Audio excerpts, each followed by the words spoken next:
Hi, this is Ravi Tungala. తెలంగాణలో సత్తా చాటిన బరిలెక్క ఇప్పుడు ఏపీలో హల్చల్ చేస్తున్నారు. ఎందుకో ఏంటో మరిన్ని వివరాలు ప్రముఖ జర్నలిస్ట్ సిఎస్ రావు అని తెలుసుకుందాం. సార్, తెలంగాణలో సత్తా చూపిన బరిలెక్క ఇప్పుడు ఏపీలో చాలా హాట్ టాపిక్గా మారారు. ఎందుకు సార్? ఏమైంది? రీజన్ ఏంటి? రీజన్ ఏం లేదు, వెరీ సింపుల్. మనకి చాలా సింపుల్గా కనపడుతుంది కానీ అది బట్ సీరియస్ ఇష్యూ రాజకీయ కోణం నుంచి చూస్తే. ఎందుకంటే బరిలెక్క తెలంగాణలో ఒక హాట్ టాపిక్. ఎన్నికలప్పుడు అసెంబ్లీ ఎన్నికలు జరిగిన సందర్భంగా బరిలెక్కకు వచ్చినంత ప్రచారం మామూలు అభ్యర్థులకి ఎవ్వరికి రాలా. ఈవెన్ కౌంటింగ్ రోజు కూడా బరిలెక్క ఎన్ని ఓట్లు సంపాదించారు అనే దాని మీద చాలా సీరియస్గా చర్చ జరిగింది. బరిలెక్క పోస్టల్ బ్యాలెట్లో లీడ్ రాగానే అసలు బరిలెక్క రోల్ మోడలు బరిలెక్క రాబోయేటువంటి రోజుల్లో రాజకీయాలకి ఒక కొత్త ఒరవడి తీసుకొస్తారు, ఇలాంటివన్నీ వినిపించాయి. జస్ట్ ఒక పోస్టల్ బ్యాలెట్లో లీడ్ రాగానే ఆ తర్వాత సీన్ కట్ చేస్తే కౌంటింగ్ అంతా అయిపోయిన తర్వాత 6,900 సంథింగ్ ఓట్లు వచ్చాయి బరిలెక్కకి. అవును.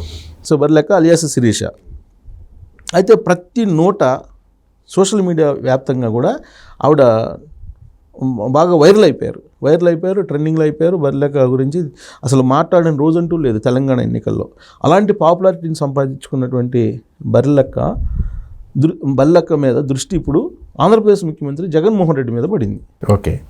సో జగన్మోహన్ రెడ్డి ఇప్పుడు బరిలెక్కని ఉదాహరిస్తూ అక్కడ రాజకీయాన్ని రక్తి కట్టించేటువంటి ప్రయత్నం చేస్తున్నారు అనేది మనం విశ్లేషణ చేసుకోవచ్చు. ఎందుకు అలానంటే ఆల్రెడీ ఆయన ఒక బహిరంగ సభలో మాట్లాడారు.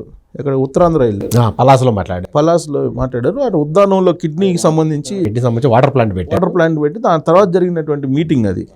ఆ మీటింగ్లో అసలు ఆయన మాట్లాడినటువంటి స్పీచ్ మొత్తం వింటే కనుక ఆ స్పీచ్ ఎవరికి ఎక్కుతుందో లేదో, వింటారో లేదో తెలియదు, కానీ బరిలెక్కను ఉదాహరించి పవన్ కళ్యాణ్ మీద సెటైర్ వేశారు.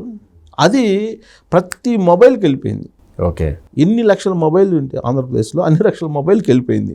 ఇప్పుడు ఏ మొబైల్ చూసినా కానీ బరిలెక్క బెటర్ పవన్ కళ్యాణ్ కన్నా అనే ఒక వార్త చర్చనీయాంశంగా మారింది ఆంధ్రప్రదేశ్ ఎన్నికల్లో. పవన్ కళ్యాణ్ కన్నా బరిలెక్క మేలని. ఎందుకు ఆ సందర్భంగా ఆయన అన్నది ఏంటంటే, ఇక్కడ పవన్ కళ్యాణ్ 8 చోట్ల పోటీ చేశారు తెలంగాణలో. అవును. 8 చోట్ల పోటీ చేస్తే డిపాజిట్లు రాలే ఎక్కడ. బరిలెక్క బెటరు పవన్ కళ్యాణ్ కన్నా, ఆయన ప్యాకేజ్ స్టారు, మ్యారేజ్ స్టార్ అని చెప్పి ఇంకొక సెటైర్ యాడ్ చేశారు. ఇంతకుముందు ఎప్పుడు కూడా ఆయన మ్యారేజ్ స్టార్ అనలేదు, ప్యాకేజ్ స్టారు, దత్తపుత్రుడు అనేవాళ్ళు. కానీ ఇప్పుడు మ్యారేజ్ స్టార్ అని కూడా అన్నారు. మ్యారేజ్ స్టార్ అని ఒక నిక్నేమ్ పెట్టేసి అన్నారు. ప్లస్ బరిలెక్కని యాడ్ చేశారు. బరిలెక్కని యాడ్ చేసి బరిలెక్క బెటర్, చాలా బెటరు, సో పవన్ కళ్యాణ్ కన్నా అని చెప్పి. అంటే ఏం మాట్లాడితే యూత్లోకి వెళ్తుంది అనేది బాగా ఇప్పుడు జగన్మోహన్ రెడ్డి ఆలోచిస్తున్నట్టు నాకు అనిపిస్తుంది. ఎందుకంటే ఆయన స్పీచ్ ఆ పదం ఉపయోగించారని అంటే యూత్లో ఆయనకి ఇప్పుడు ఫాలోయింగ్ తగ్గింది, నిరుద్యోగులు వ్యతిరేకిస్తున్నారు, యువకులు వ్యతిరేకిస్తున్నారు, నిరుద్యోగత పెరిగింది అక్కడ. సో వాళ్ళని ఆకట్టుకునేదానికి ప్రయత్నం చేస్తున్నారు. ఆ ప్రయత్నంలో భాగంగానే ఇలాంటి సెటైర్లు కానీ, ఇలాంటి బరిలెక్క అలియాస్ శిరీష్ లాంటి వాళ్ళని కానీ వాళ్ళ పేరుని ఉటంకిస్తూ పవన్ కళ్యాణ్ని డ్యామేజ్ చేసేటువంటి ప్రయత్నం చేస్తున్నారనేది రాజకీయ కోణం నుంచి చూస్తే కనుక మనకి నిశ్చితంగా అర్థమవుతుంది. ఎందుకనంటే పవన్ కళ్యాణ్ ఇప్పుడు మీటింగులు చూస్తున్నాం. పవన్ కళ్యాణ్ మీటింగులకి ఎవరు వస్తున్నారు? ఎక్కువగా అంతా యూత్ వస్తున్నారు. యూత్ లేదంటే ఆయన సామాజిక వర్గానికి సంబంధించినటువంటి వాళ్ళు. ఎలాగో ఇప్పుడు తెలుగుదేశం పార్టీతో పొత్తున్నాడు కాబట్టి పవన్ కళ్యాణ్ ఆయన సామాజిక వర్గానికి సంబంధించినటువంటి ఓట్లు వైఎస్ఆర్ కాంగ్రెస్ పార్టీకి వెళ్ళేదానికి అవకాశం చాలా తక్కువ ఉంటుంది. అదొకటి. అయితే ఇర్రెస్పెక్టివ్ ఆఫ్ క్యాస్ట్ యూత్ ఆయన ఫాలో అవుతున్నారు. ఇది ప్రమాదకరమైనటువంటి సంకేతం వైఎస్ఆర్ కాంగ్రెస్ పార్టీకి. ఓకే. 2019లో 151 సీట్లు వచ్చాయంటే యూత్ వైఎస్ఆర్ కాంగ్రెస్ పార్టీ వైపు, జగన్ వైపు నడిచారు. అందుకే అన్ని రావడం జరిగింది. కానీ ఈసారి youth irrespective of caste, irrespective of party ఇప్పుడు పవన్ కళ్యాణ్ వైపు పరిగెత్తున్నారు. పవన్ కళ్యాణ్ మీటింగ్లు చూస్తే మొత్తం యూతే ఉన్నారు. సో కాబట్టి ఎక్కడ కొట్టాలో అక్కడ కొట్టడానికి జగన్మోహన్ రెడ్డి ప్లాన్ చేసుకున్నారు అని అనిపిస్తుంది ఆయన మాటలను బట్టి. సో యూత్ని డైవర్ట్ చేయాలి అని అంటే ఏం చేయాలి? యూత్ని అట్రాక్ట్ చేయాలంటే ఖచ్చితంగా ఎలాంటి పదాలను వాడాలి అనే దాని మీద ఒక కాన్సెప్ట్ తయారు చేసుకున్నారు. ఆ కాన్సెప్ట్ ఆయన తయారు చేసుకున్నారా లేదంటే పీకే తయారు చేసి ఇచ్చారా అనేది వాళ్ళకి తెలుసు. సో మొత్తం మీద ఏంటంటే బరిలెక్కను కూడా యాడ్ చేశారంటే సోషల్ మీడియాలో బరిలెక్క గురించి ఆంధ్రప్రదేశ్ ముఖ్యమంత్రి హోదాలో ఉన్నటువంటి జగన్మోహన్ రెడ్డి అంత సీరియస్గా ఆలోచించేటువంటి టైం ఉంటుందంటే ఉండదు. ఖచ్చితంగా ఇది పీకే టీం నుంచి వెళ్ళినటువంటి ఒక టిప్ అయి ఉంటుంది. ఓకే. సో ఆ టిప్ని ఈయన స్పీచ్ రూపంలో ఆయన ప్రయోగించగానే క్లిక్ అయిపోయింది. ఒకే ఒక వర్డ్ బర్లెక్క అనేటువంటి పేరుతోటి పవన్ కళ్యాణ్ని కంపేర్ చేసినందువల్ల ఆయన స్పీచ్ నిన్న హైలైట్ అయిపోయింది. ఆయనకు కావాల్సింది కూడా అదే, ఆయన టార్గెట్ కూడా అదే. సో ఆయన యూత్ని అట్రాక్ట్ చేసేటువంటి కార్యక్రమంలో భాగంగా ఇలాంటివన్నీ ఎంపిక చేసుకుంటున్నారు. రాబోయేటువంటి రోజుల్లో కూడా సోషల్ మీడియా స్టార్స్ ఎవరైతే ఉన్నారో ఆ స్టార్స్ తోటి వైఎస్ఆర్ కాంగ్రెస్ పార్టీ ఎన్నికల ప్రచారానికి దిగబోతుంది. ఎందుకు? యూత్ని అట్రాక్ట్ చేయడానికి. దానికి ప్రత్యక్ష ఉదాహరణ ఏంటంటే ఆడుదాం ఆంధ్ర కార్యక్రమం పెట్టారు కదా, 15వ తారీఖు నుంచి 26వ తారీఖు వరకు, జనవరి 26 దాకా ఆ కార్యక్రమం జరగబోతుంది. సో దానికి సంబంధించి అన్ని ఏర్పాట్లు చేశారు.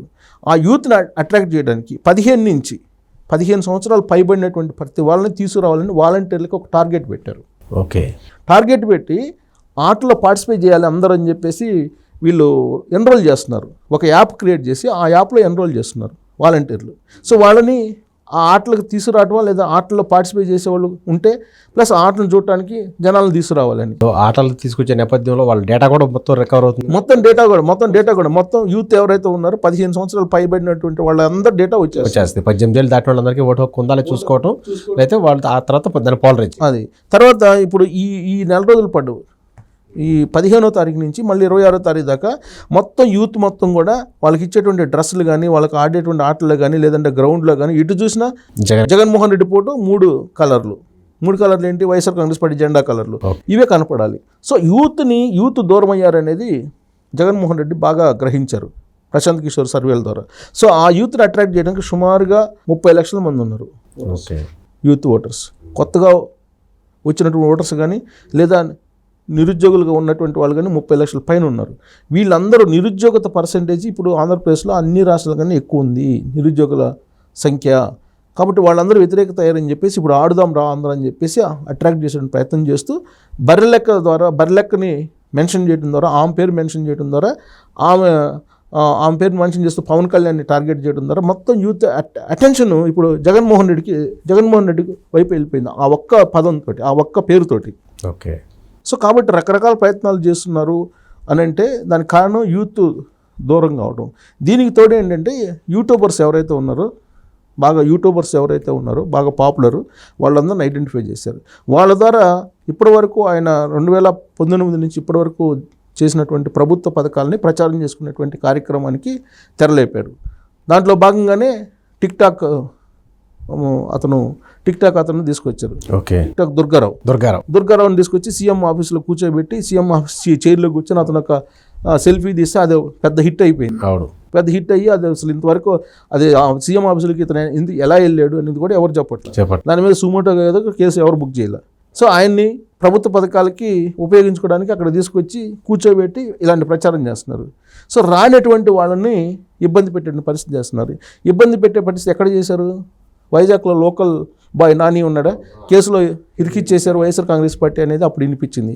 4 రోజులు పోలీస్ స్టేషన్లో ఉంచుకొని 4 రోజులు 5 రోజులు వాళ్ళ సతీమణి ధర్నా చేసి దాకా వెళ్ళిపోయింది ఆ ఇష్యూ. ఆ తర్వాత ఇప్పటికో వదిలిపెట్టారు. ఏం లేదు, అతని ప్రమేయం లేదు, బోటు తగలబెట్టారు దాని వెనకాని. అంటే ఏంటి? వైఎస్ఆర్ కాంగ్రెస్ పార్టీకి వ్యతిరేకంగా అతను ఏదో పనిచేస్తున్నాడు, ప్లస్ వైఎస్ఆర్ కాంగ్రెస్ పార్టీ చెప్పినట్టు మాట వినటం లేదని చెప్పేసి అతను ఇబ్బంది పెట్టారనేది అప్పట్లో వినిపించారన్నమాట. సో సోషల్ మీడియా స్టార్స్ ఎవరైతే ఉన్నారో, యూట్యూబర్స్ ఎవరైతే ఉన్నారో వాళ్ళని అట్రాక్ట్ చేస్తూ వాళ్ళ ద్వారా ప్రచారం చేయించడం అనేది ఒకటి. సోషల్ మీడియాలో ఏదైతే వర్డ్ ప్రాచుర్యంలో ఉందో దాన్ని ఉపయోగించి ప్రత్యర్థుల్ని రాజకీయంగా దెబ్బకొట్టడం ఒకటి. ఇలా అప్డేట్ అవుతున్నారు జగన్మోహన్ రెడ్డి. ముఖ్యమంత్రి హోదాలో బర్రెలెక్క గురించి చెప్పాల్సిన అవసరం లేదు, ఆమె గురించి ప్రస్తావించాల్సిన అవసరం కూడా లేదు. సో బర్రెలెక్కతోటి పవన్ కళ్యాణ్ పోర్చారంటే ఎంత డ్యామేజ్ చేస్తున్నాడు పవన్ కళ్యాణ్ అనేది ఒకటి. బర్రెలెక్కని కనుక ఇక్కడ ఉదాహరణ చేయకపోతే పవన్ కళ్యాణ్ డ్యామేజ్ చేయలేరు. సో ఇప్పుడు డ్యామేజ్ చేసే పరిస్థితి బర్రెలెక్కతో కంపేర్ చేస్తున్నారు. బహుశా నేను అనుకోవటం రాబోయేటువంటి రోజుల్లో బర్రెలెక్కను కూడా ఎలక్షన్ క్యాంపెయిన్కి తీసుకెళ్ళినా ఆశ్చర్యం. సో ఇప్పుడు యూట్యూబర్స్ ఎవరైతే ఉన్నారో వాళ్ళందరినీ అట్రాక్ట్ చేస్తున్నారు కాబట్టి ఇప్పుడు బర్రెలెక్క పాపులారిటీ ఉంది కాబట్టి బర్రెలెక్కను కూడా తీసుకెళ్ళి ఆంధ్రప్రదేశ్లో క్యాంపెయిన్ చేయించిన వైఎస్ఆర్ కాంగ్రెస్ పార్టీ మనం ఆశ్చర్యపోవసరం లేదు. సో అదే జరిగే అవకాశం కూడా ఉంది. ఇప్పుడు ఆల్రెడీ తాడేపల్లి కోర్టులో జరుగుతుంది ఏంటంటే యూట్యూబర్స్ని అట్రాక్ట్ చేయటం, యూట్యూబర్స్ని తీసుకురావటం, వాళ్ళ ప్రచారం చేయటం. అలాగే యూత్ని ఈ ఆడుదాం రా కార్యక్రమానికి బ్రాండ్ అంబాసిడర్లుగా రోజాని అలాగే బైరెడ్డి సిద్ధార్థ రెడ్డిని పెట్టారు. అంటే ప్యూర్ యూత్నే టార్గెట్గా చేసుకుని వాళ్ళు వెళ్తున్నారు జగన్మోహన్ రెడ్డి అనడానికి ఈ బర్లెక్క అనేటువంటి పేరును ఉపయోగించడం వెనక ఉందని చెప్పి నేను అనుకుంటున్నాను. అది చాలామంది ఏదో క్యాజువల్గా మాట్లాడారులే జగన్మోహన్ రెడ్డి అనుకుంటున్నారు. జగన్మోహన్ రెడ్డి ఏది క్యాజువల్గా మాట్లాడరు. పక్కా రాజకీయం చేసేటువంటి రాజకీయ నాయకుడు జగన్మోహన్ రెడ్డి. కాబట్టి ఆయన ప్రతి పదం వాడేదాన్ని చాలా జాగ్రత్తగా వాడతారు. అది రాజకీయంగా ఎంత ఉపయోగపడుతుంది అనేది కూడా ఆలోచిస్తారు. అందుకంటే మొన్నటిదాకా ఆ నలుగురు దుష్ట చతుష్టయం అని చెప్పి పెద్ద ఎత్తున ప్రచారం చేశారు. దానివల్ల ఎంత బెనిఫిట్ పొందాడు అతను రాజకీయంగా. అలాగే ఇప్పుడు నెక్స్ట్ స్టెప్ ఇప్పుడు వీళ్ళందరినీ ప్రయోగించేసి లాస్ట్ టైం 2019లో ఏ విధంగా అయితే సోషల్ మీడియాని పెట్టుకొని రకరకాల ప్రచారం చేసి అధికారంలోకి వచ్చారో ఈసారి ఇంకొక స్టెప్ వేసి ఇప్పుడు డైరెక్ట్గా యూట్యూబర్స్ని టార్గెట్ చేశారు. యూట్యూబర్లు ఎవరైతే సోషల్ మీడియాలో హైలైట్ అవుతున్నారో వాళ్ళని టార్గెట్ చేసుకుని నెక్స్ట్ ఎలక్షన్కి వెళ్ళిపోతున్నారు అనే దానికి సంకేతం ఈయన చేసినటువంటి కామెంట్ కింద మనం తీసుకో. సో గత ఎన్నికల్లో సోషల్ మీడియా ద్వారా అధికారంలోకి వచ్చిన వైసీపీ ఈసారి కూడా సోషల్ మీడియాను నమ్ముకుంది. అందులో భాగంగా యూట్యూబ్ స్టార్స్తో పాటు రీసెంట్గా పాపులర్ అయిన బర్రెలక్కను కూడా తమ ప్రచారానికి వాడేసుకుంటుంది. మరి వైసీపీ ప్లాన్స్ వర్కౌట్ అవుతాయా లేదా? Wait and see. Thank you.